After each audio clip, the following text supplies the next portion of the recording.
તો વાત કરીએ સુરતની તો સુરત શહેરમાં અમરોલી વિસ્તારની આ ઘટના છે જ્યાં પરિવારે સામૂહિક આત્મહત્યા કરી છે।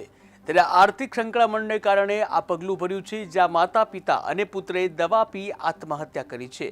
ત્યારે અમરોલી પોલીસે વધુ તપાસ હાથ ધરી છે જ્યાં ઘરમાંથી સુસાઇડ નોટ મળી આવી છે। ત્યારે પુત્રને દેવું થતાં સામૂહિક આત્મહત્યા કરવામાં આવી છે। લેણદારો હેરાન કરતા હતા જેથી આપઘાત કર્યો હોવાનું સામે આવ્યું।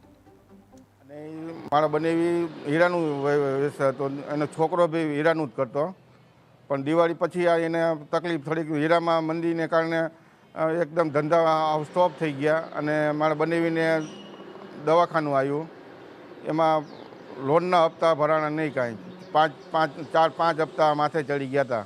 હવે હેરાન પરેશાનમાં તો બીજી તો કંઈ નથી, પણ એને ફ્લેટ જે રાખેલો હતો ને એને બીજાને વેચી નાખ્યો હતો ને ઓલા પહેલાં ભાઈ એને કંઈક 50,000 રૂપિયા કે લાખ રૂપિયા જે આપ્યો એ બહુ ખ્યાલ નથી, પણ પૈસા આપ્યા હતા એટલે એ પાછા એ ઓલા ભાઈને લોન માથે બેઠી નહીં, જેને આપેલા હતા એને માગણી કરતા હતા કે પૈસા